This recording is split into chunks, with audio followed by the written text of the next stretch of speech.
Hey, what's up guys? This is Larry B, and today I'm going to take a look at some settings in the Nvidia control panel that every gamer should know. Keep watching. Okay guys, so we all been there.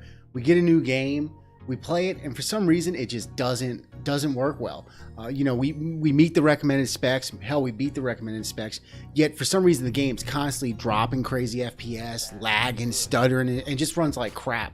Well, the good thing is there are some settings that if you familiarize yourself within Nvidia control panel should fix that.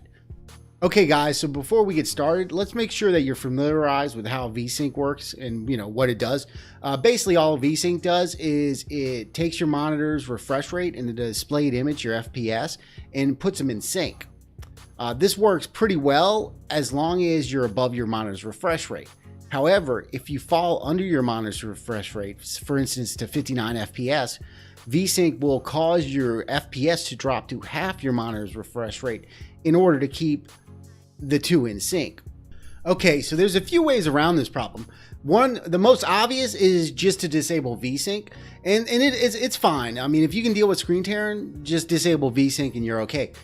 However, luckily there are several options already built into Nvidia control panel, which can help you get around the problem of Vsync just dropping to half your monitor's refresh rate. That's what we're going to take a look at now. Okay, so what we need to do is we need to actually open up Nvidia control panel. Usually you do this just by right clicking and then select Nvidia control panel.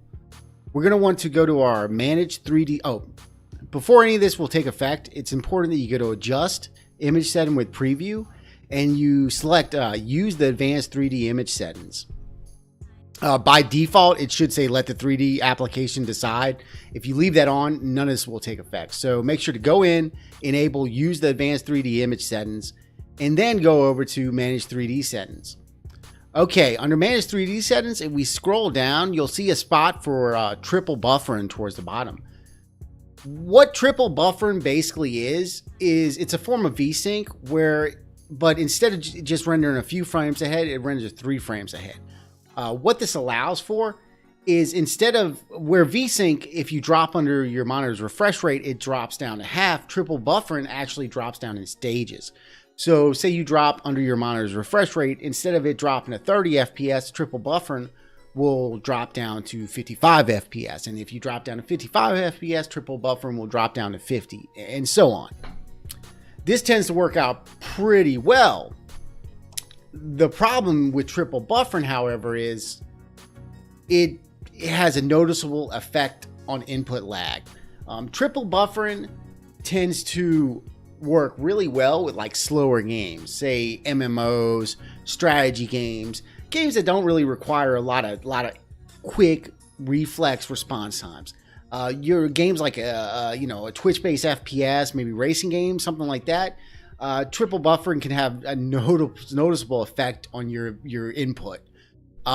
Personally, my suggestion for triple buffering is to start off, just try it and see how it works. If you notice like the input lag increase from triple buffering, you might want to check out other options. Okay, so that leads us to our next option, adaptive Vsync. So right underneath triple buffering, you're going to see an option for Vsync. Click on that, and you're going to see a couple options here. Notably is adaptive Vsync and adaptive half refresh rate. Okay, so for adaptive Vsync, what it does is it enables Vsync if you're running above your monitor's refresh rate. So if you're running at like say 60, 61 FPS, 100 FPS, whatever, it enables Vsync and removes screen tearing. However, as soon as you drop under your monitor's refresh rate, it disables Vsync and you just get screen tear. Where this really works is if you're playing a game where you spend most of your time at like say above your monitor's refresh rate, and then just every now and then you drop under your monitor's refresh rate, adaptive Vsync can be really good. Usually, when you're running around just looking at the game world, you're running above your monitor's refresh rate, you're not getting screen tear. when you're in the middle of combat or something, you might get some frame rate drops. You'll get a little screen tear. Generally, at least for me, I find that if I get a couple little screen tear in the middle of combat, it's not as big of a deal to me as it is if I'm like checking out a vista in a game. So where adaptive Vsync doesn't really work that well is if you're spending most of your time under your monitor's refresh rate. By that point, you might as well just disable Vsync. All right, so that leads us into the next option, which is adaptive Vsync half, or it calls it adaptive half refresh rate.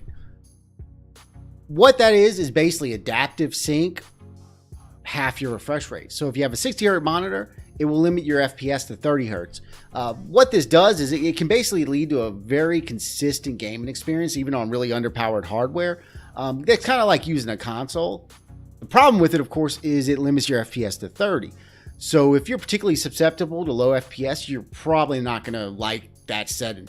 If you're not bothered by FPS and maybe you play games with like a controller, it can really take a game that's basically unplayable and make it pretty enjoyable. All right, guys, so there you have it. That's all the settings I recommend learning in the Nvidia control panel to get the best gaming experience possible.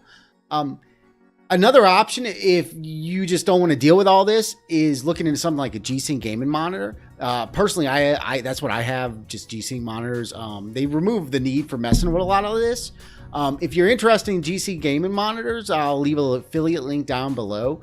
If you're interested in a video about those and what I think about them, I could do that. Just, leave some comments below. Okay, guys, so that's all I have for you today. Using the settings I mentioned, you should be able to get pretty much any game running well. If you enjoyed this video, please like, comment, and subscribe. I should have a subscribe button up here somewhere. I'm not sure where it's going to be at. But, other than that, thanks for watching, and hopefully I'll have another video for y'all in a few days.